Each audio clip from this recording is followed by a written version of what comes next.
जी जनाब, तो क्या आपका भी यूआईटी लाहौर के अंदर एडमिशन हो चुका है? क्या आप भी मेरी तरह मिडिल क्लास फैमिली से बिलोंग करते हैं?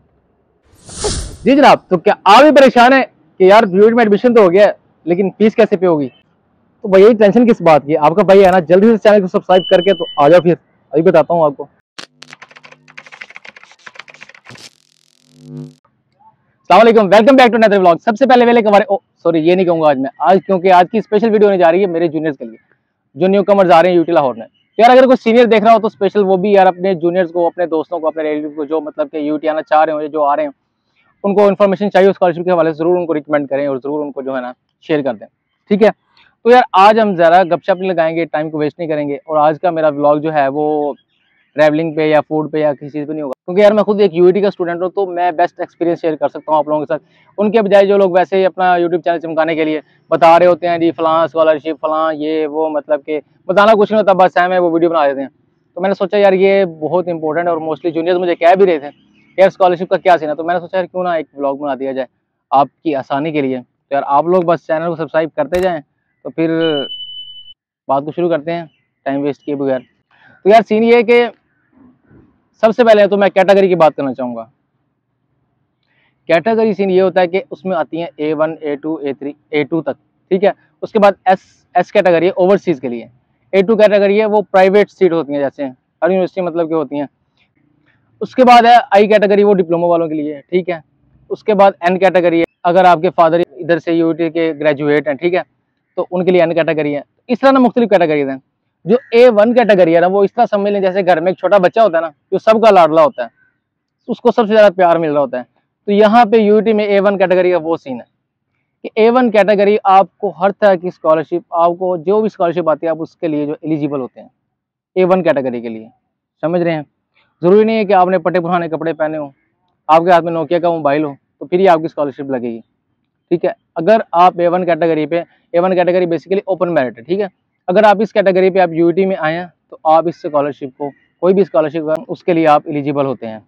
स्कॉलरशिप यहाँ पे काफ़ी किस्म की है, मतलब कि जो मोस्टली यहाँ पे चलती है ना, जो गवर्नमेंट दे रही है या यूईटी दे रही है, वो है 5 किस्म की।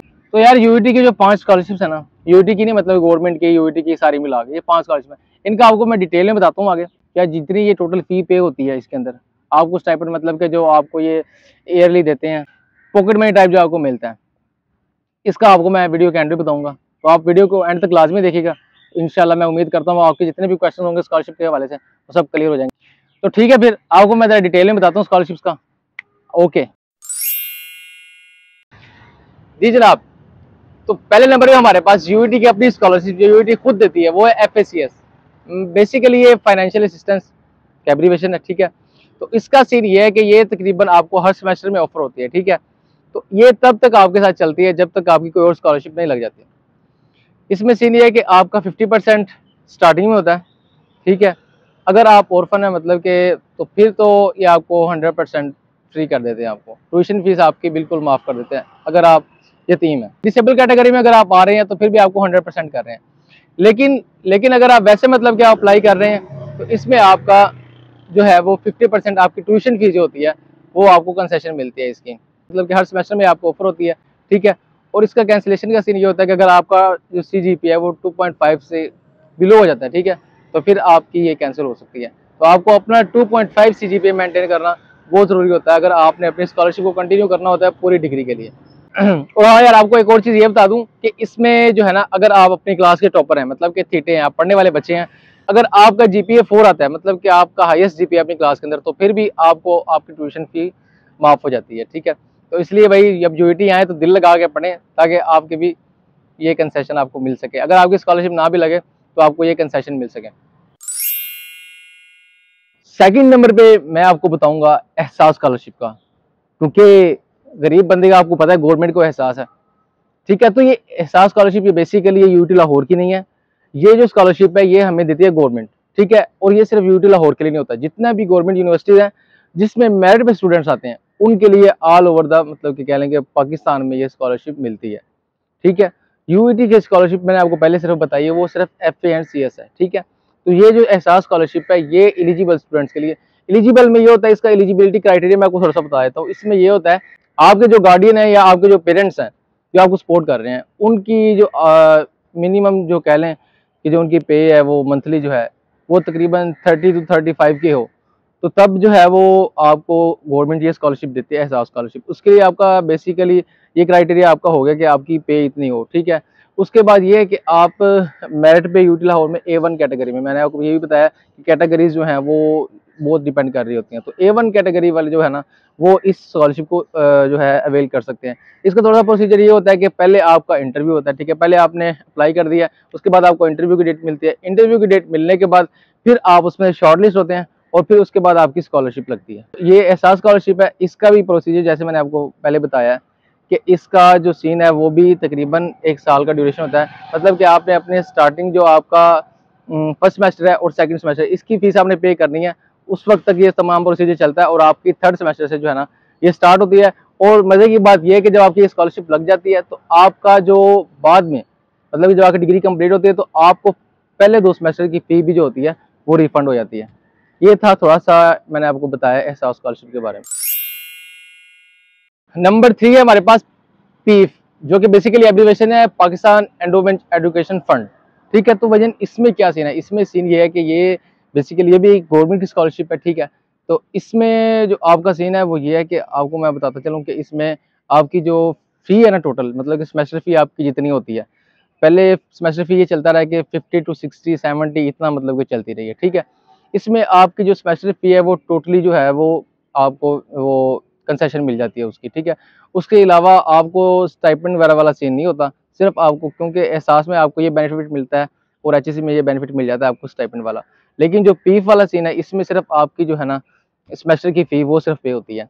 तो उसके अलावा और इसमें ये सी आपका क्राइटेरिया भी होता है कि आपका 2.5 मैक्सिमम जो आपका जीपीए सीजीपीए है वो इतना होना चाहिए 2.5 तक। अगर आप इससे ब्लॉक कर जाएंगे तो शायद कि आपको में भी हो सकता है कि स्कॉलरशिप कैंसिल होने का सीन भी हो सकता है जनाब। तो नंबर 4 पे हमारे पास है एचईसी। एचईसी बेसिकली एब्रिविएशन है हायर एजुकेशन कमीशन का। ये भाईजान एहसास से ही पुरानी है, मतलब कि पीफ और एचईसी तो शुरू से चलती आ रही है।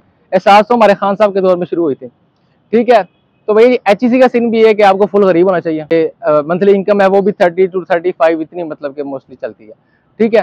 तो उसमें सीन ये है कि आपके कैंसिलेशन का सीन ये होता है कि अगर आपकी डिग्री में 2F हैं, मतलब कि आपको 2 बैच लगे, इनको हमारी जुबान में बैच कहते हैं, अगर आपके 2 बैच लगे हुए हैं तो आपकी किस टाइम पे कैंसिल हो सकती है, ठीक है। उसके अलावा अगर आपका सीजीपीए जो है वो 2.5 से नीचे गिरता है तो उस सूरत में भी कैंसिल होती है, ठीक है। इसमें भी बेसिकली एचईसी ये भी आपकी तकरीबन थर्ड सेमेस्टर में जाके स्टार्ट होती है। इसमें आपने स्टार्ट में क्या करना है, मतलब कि आपने अपनी जो फी आपने सबमिट करवाई होती है फर्स्ट सेमेस्टर की, वो स्लिप आपने लाजमी संभाल के रखनी होती है ताकि जब आप अप्लाई करें स्कॉलरशिप के लिए तो वो साथ चाहिए होती है। एचईसी लगने के बाद आपकी फीस रिफंड हो जाती है, ठीक है। तो ये थी हमारे पास हायर एजुकेशन कमीशन की स्कॉलरशिप। जी जनाब। तो नंबर 5 पे हमारे पास कासिम अली शाह फाउंडेशन।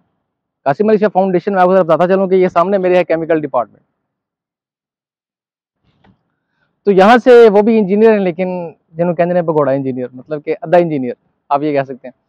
तो यार उन्होंने एक बार इधर आए थे तो उन्होंने कहा था कि यार जब भी आप कहीं से कुछ हासिल करके जाएं तो वहाँ पे पे बैक एक जरूर करें।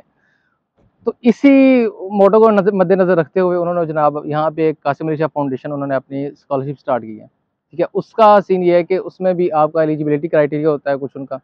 उसमें ये कि आपकी वही मंथली इनकम आ जाती है 25 to 30 इतनी होनी चाहिए।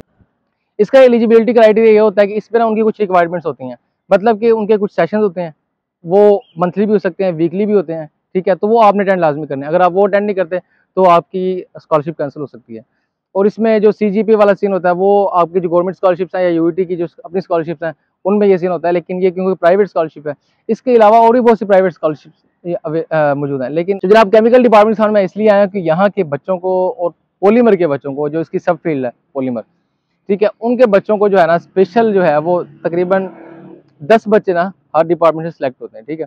तो लेकिन जो बाकी इसके अलावा मैकेनिकल इलेक्ट्रिकल सिविल जो बाकी डिपार्टमेंट्स हैं इनके अलावा इनमें से वो हर डिपार्टमेंट से सिर्फ 2 लड़के लेते हैं। तो ये उनका सिलेक्शन क्राइटेरिया होता है। तो ये था कासिम अली शाह फाउंडेशन के बारे में। इसके अलावा और भी बहुत सी प्राइवेट स्कॉलरशिप्स हैं, मतलब कि वो भी आप अगर चाहें तो अवेल कर सकते हैं। जी तो भैया जी मैंने आपको स्कॉलरशिप का डिटेल में बता दिया, ठीक है। तो अब रह गया स्टाइपेंड बताना, इसका कितना आपको कंसेशन मिलती है फीस की। और कितना इसका स्टाइपेंड आपको मंथली मिलता है। यार फर्स्ट नंबर मैंने आपको बताया FSCS का, ठीक है, उसका मैंने डिटेल आपको पहले बता दिया। जो सेकंड नंबर पे ना एहसास, इसका ये सीन है कि आपकी जो टोटल फी होती है वो टोटली फी कंसेशन होती है आप, मतलब कि उसका आपने 1 रुपया नहीं पे करना। उसके अलावा आपको 40,000 पर ईयर जो है वो आपको स्टाइपेंड भी मिलता है। क्योंकि जब हमारा एडमिशन हुआ था तब फी चल रही थी 50 to 60 पर सेमेस्टर, ठीक है। तो अब फी वैसे बढ़ चुकी है, तकरीबन 1 लाख फर्स्ट सेमेस्टर की फी है। तो अब का भी मैं यही सीन होगा, क्योंकि आपकी फी टोटल माफ हो जाएगी और आपको जो है वो स्टाइपेंड 40,000 मिलेगा। उसके बाद थर्ड नंबर मैंने आपको बताया पीफ का। पीफ में यह है कि आपकी जितनी फी होती है वो टोटली माफ हो जाती है, मतलब कि 4 ईयर का जितना आपका ड्यूरेशन होता है उसमें 8 सेमेस्टर आपके आते हैं, ठीक है। तो आपके थर्ड सेमेस्टर में अगर जाके लगी है तो आपकी बाकी फीस माफ हो जाती है, और जो आपका फर्स्ट 2 सेमेस्टर के होते हैं वो भी आपको एंड पे मिल जाती है। उसके बाद फोर्थ नंबर मैंने आपको बताया HEC। ये भी आपकी तकरीबन तीसरे सेमेस्टर में जाके लगती है। इसका ये सीन है कि आपकी फीस में भी टोटल माफ हो जाती है और आपका 60,000 आपको स्टाइपेंड मिलता है गवर्नमेंट की तरफ से HEC की स्कॉलरशिप में। तो यार ये मैंने आपको बताई थी गवर्नमेंट स्कॉलरशिप। उसके बाद एक स्कॉलरशिप है जो प्राइवेट मिलती है, वो है कासिम अली शाह की, जो यूटी में इस टाइम मिल रही है। उसमें ये सीन है कि आपको मंथली 10,000 पे करते हैं, उसके बदले में आपको उनके सेक्शंस, उनके जो असाइनमेंट्स वगैरह मिलते हैं, जो रिक्वायरमेंट्स होती हैं वो पूरी करनी होती हैं। आपको 10,000 या आपकी जितनी 4 साल की डिग्री है इसके दौरान आपको ये मिलेगा, और ये हर सेमेस्टर में आप अपना अप्लाई कर सकते हैं। CGP का इसमें कोई रिक्वायरमेंट नहीं होती। तो ठीक है यार, ये कुछ डिटेल थी और ये कुछ आपको मैंने बता दिया कि इस तरह का ये सीन होता है सारा स्कॉलरशिप का। तो अपने भाई को इजाज़त दीजिए और चैनल को सब्सक्राइब लाजमी कीजिए। तो मिलते हैं इंशाल्लाह फिर नेक्स्ट व्लॉग के अंदर। अपना ख्याल रखिएगा। ओके जी, अल्लाह हाफिज़।